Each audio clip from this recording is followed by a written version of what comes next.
This is I Think We're Alone Now by Sally Abbott. Empty Assembly, Leicester Curve, Theatre Hall, Plymouth. Was meant to see it in like March of this year, but COVID. So it never actually got run, but I bought it. It's actually for Christmas. I'm not meant to be reading it, but we're looking for monologues, so I'm going to read a couple of sections of this, just jot around, and I'm just going to pause in between said sections. Say the page number. I'm not going to read the whole play because, again, I'm not meant to. So I'll start off with page 7, Angie. Now Angie is 34, she lives alone. We're in London, by the way. Oh, sorry. I think death is very frightening for people. The most frightening thing they can think of. But for some, it's a relief. They're ready. They're in so much pain. They're so tired. They want to go. Some just sleep into it, just disappear. That's what I want. Something quick. I've thought about it a lot, how I want to die. Not an accident because it's too messy. There'll be blame and other people involved. Sounds very morbid. I'm not obsessed with death. I work in a hospice. It's busy, never stops, always full, oversubscribed, 15 deaths a month, minimum. That's not my favourite thing about the job, people dying. Although it is this might sound weird, but it's a gift to be with someone when they die. But once they've left, once they're not suffering, well, then you've got the ones who've been left behind, and if there's one thing I've learned, you've got to make your peace before it's too late. You've got to deal with your shit. This is your life, this one. It's not a practice one. You get one life. One. You don't want regrets, and you don't want to live your life thinking it's all about what happens on the other side, because, well, it's like buying a lottery ticket, you know. Worse odds. I work a lot with people who have faith. Staff, patients, volunteers, and some do have faith. But for some, it's just a get out of free jail card.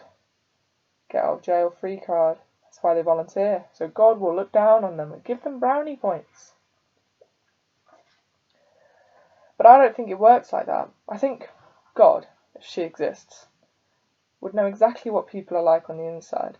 I reckon that's how it would work, because, take Jimmy Savile. No matter how many marathons he ran, how much money he raised, how many times he saw the Pope, Jimmy Savile was always going to hell. When people ask me if I have faith, a religion, I say yes. Our religion is hypocrisy. This one is from Manny, page 11, and Manny is 23, state educated in South London, second year at Cambridge. My mum always said it was a level playing field to get into Cambridge. Just work hard, Manny. Get your grades. So I did.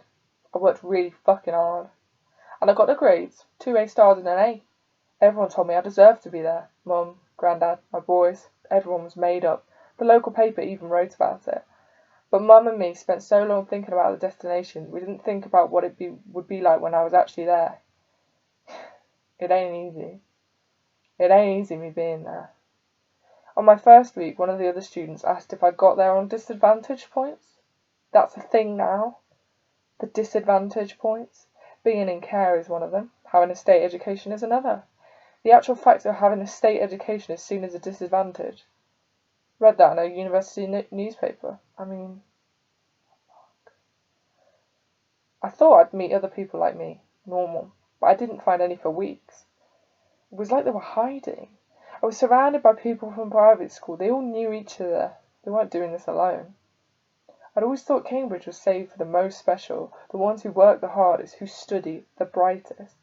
But it's not a level playing field. Those students knew they were special from the moment their parents started paying for their education. It's drilled into them at school to have the confidence to think that what they say matters, that they can do it, they deserve it. Fuck everyone else.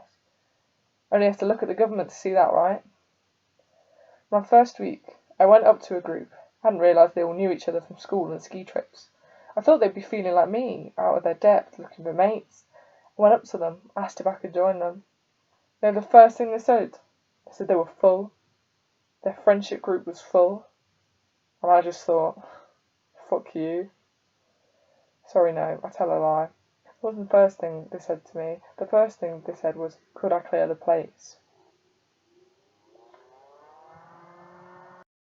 Okay, I can't find any more monologues and stuff in here, but this is actually really good. And despite being written before the pandemic, it's really quite relatable. I'll just read the blurb before I put this away in the Christmas box. From those electric moments of discovery and connection to the dark hours of isolation, we all seek community and resolution, but sometimes the things that connect us are the very things we need to escape. Delicate and uplifting, fragility, resilience, and our need for love and forgiveness. Scott Graham as well, what a legend. Great artistic director. Yeah, that stuff about Cambridge, that's just like exactly what I'm thinking right now. Never thought about what would actually happen if I did get into Oxbridge. Coming for me anyway, probably not.